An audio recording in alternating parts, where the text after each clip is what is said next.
28,000. कृतायुगाचं आयुर्माने 17,28,000. त्रेतायुगाचं आयुर्माने 12,96,000. द्वापार युगाचं आयुर्माने 8,64,000 आणि कलियुगाचं आयुर्माने 4,32,000. आलं लक्षात?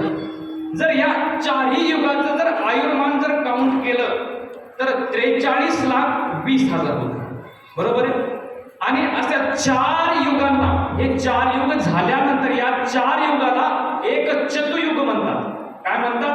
एक चतुयुग म्हणतात. आणि असे 71 चतुयुग झाले की एक मन्वंतर होतं. आणि असे 14 मन्वंतर झाले की एक कल्प होतो. आणि एक कल्प म्हणजे ब्रह्मदेवाचा एक दिवस. जर तुम्ही आज कथेचा 5वा दिवस होता, बरोबर ना? 5 दिवसापर्यंत तुम्ही जर कथा श्रवण केली असेल, जाग्यावर बसून आणि मन जाग्यावर ठेवून जर कथा ऐकली असेल तर तुम्हाला हा विषय नक्कीच कथेमध्ये आला असणार आहे. कारण मी पण भागवत कथाकार आहे. हा विषय नक्कीच आला असेल जर तुम्ही लक्ष देऊन ऐकली असेल तर. आलं लक्षात? 4 युगाला एक चतुयुग म्हणतात. 71 चतुयुगे झाले की एक मन्वंतर होतं. 14 मन्वंतर झाले की एक कल्प होतो. आणि एक कल्प म्हणजे ब्रह्मदेवाचा एक दिवस. असं ब्रह्मदेवाला 100 वर्षाचं आयुष्य. आणि एकदा काय 100 वर्षाचं आयुष्य पूर्ण झालं की महाराज या पृथ्वीचा विनाश होतो, या पृथ्वीचा प्रलय होतो. आणि एकदा का पृथ्वीचा प्रलय झाला की महाराज काही शिल्लक राहत नाही. चंद्र सूर्य तारा काहीही शिल्लक राहत नाही. आणि शिल्लक जर राहतं तर ते फक्त आणि फक्त महाराज शिवतत्व. काय शिल्लक राहतं? शिवतत्व.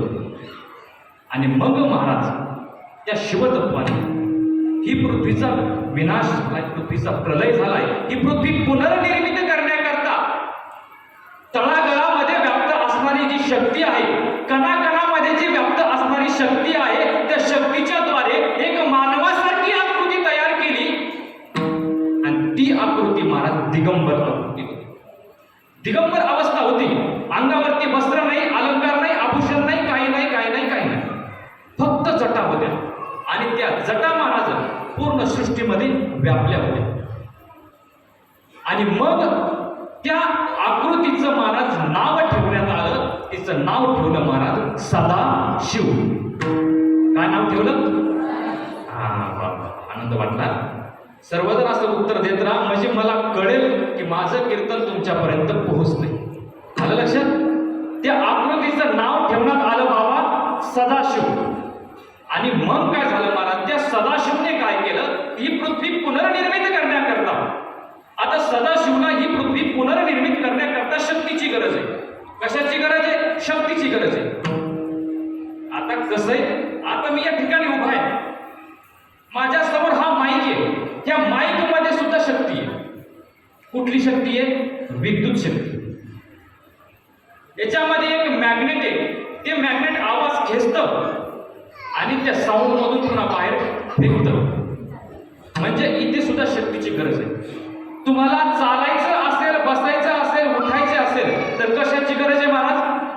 शक्तीची आवश्यकता आहे. बरोबर आहे? तुम्हाला साधी छोट्यातली छोटी गाडी जरी बाजूला करायची असेल तर कशाची गरज आहे?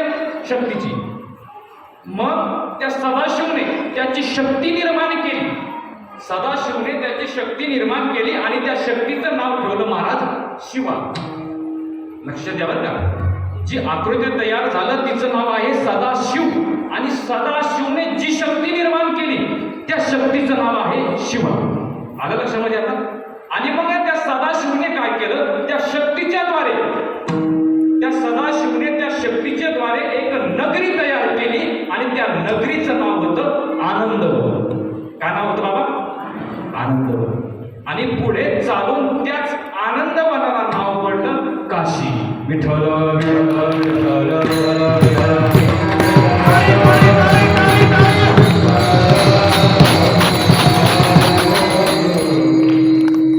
आणि मग महाराज हे सगळं मी तुम्हाला शिवपुराणातून सांगतोय.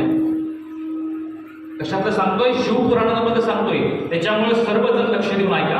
हा विषय पुन्हा आजपर्यंत तुम्ही ऐकला नसेल आणि कोणी सांगितला नसेल. आलं लक्षात? आणि मग त्या